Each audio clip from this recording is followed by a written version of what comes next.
Everyone, this is Tim from Your Six Studios. Today in this video, I'm going to show you how to see your controller battery level on your Xbox Series X. So if you look in the upper right side of the screen near the clock, it will actually give you a description of how much battery life you have for your controller. Otherwise, you can go to the home screen here and then go to Settings. Scroll on down to Devices and Connections. Go to Controllers and Headsets. And then go to the three little dots for more options.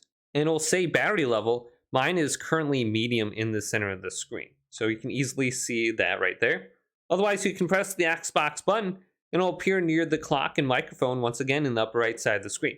So there's three different ways that you can easily view it. Hopefully this video did indeed help you out. If it did, leave it a big thumbs up and subscribe to my channel down below for more tech videos coming up next on Your Six Studios.